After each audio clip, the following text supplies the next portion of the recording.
Well, thank you for having me. Just an overview of AML3D. So AML is a combination of welding, metallurgical science, robotics, and software. And we combine all four of those aspects into a system which we called the Alchemy system. That's our proprietary 3D metal printing system. It's actually one of the largest open-air turnkey 3D metal printing systems in the world.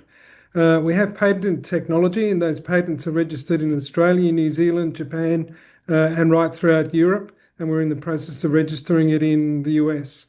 In terms of the capability of our technology, we print large industrial parts for defence, oil and gas, and aerospace. And these tend to be industrial parts for operating use. So fairly large, complex parts. In terms of our technology, it can be deployed anywhere in the world. So you can deploy it in the field at the closest to the point of need where you need those parts manufactured. So AMLs are scaling up rapidly in our demand. And recently, back in February 2023, we entered the US defense market. In April 24, we decided to enter the US by setting up a US technology center. And then in November 24, we raised 30 million from the ASX, from the stock market, through institutional investors, with an allocation of around 12 million for the US. And that is envisaged to be doubling the expansion of the US facility that we've set up in Ohio. So in June 2025, we officially opened the operating facility of our technology center in Ohio, in Stowe.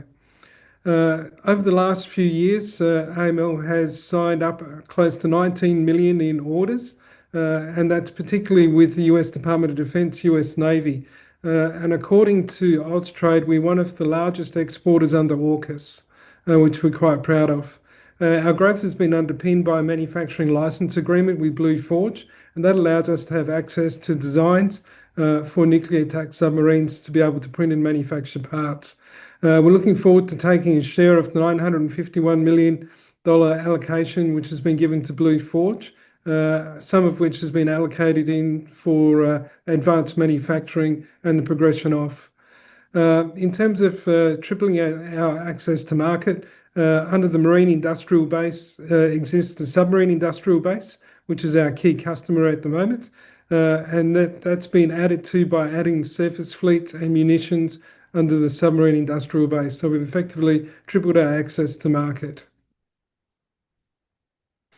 We've just been back from the US after a trip for the last few weeks. And while we were over there, we went and met with the PO for Land Systems, TACOM, and also for NavAir.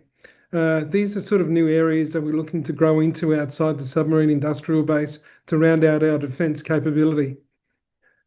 In terms of NavAir, we're really impressed with the progression that NavAir have made with additive, and in particular with powder bed fusion technology, and they're looking to go into other forms of technology. What we're hoping for is their budgets to be expanded when NavAir falls under the marine industrial base next year in 2026. We also met with the Program Executive Office for Land Systems. That's at the US Marine Corps. And we're really impressed at the progress that they've made using additive as well. We're in the middle of just identifying parts that we could manufacture for their land vehicles using WAM. So it's actually quite an exciting process to be involved with. And they've also asked for a containerized system, a concept to be developed so we can deploy our technology into the field. In terms of strong engagement from government officials, we met with Senator Bernie Moreno, who's very good and close friends with the Undersecretary of Defence of Policy, Elbridge Colby. We also met with the Senate Armed Services Committee and the House Armed Services Committee. All are very supportive of AML and the work that we're doing. And then finally, we had Representative Amelia Sykes from Ohio, representing the manufacturing caucus for a site tour of the new facility. What we learned was that there are delays in the budget with the continuous resolution being held up by the Secretary of Defence. But what we did learn is that that should be unlocked fairly soon after the Congressional Spending Bill, aka the Big Beautiful Bill, is approved. Then there should be some funds that will flow post that bill being supported.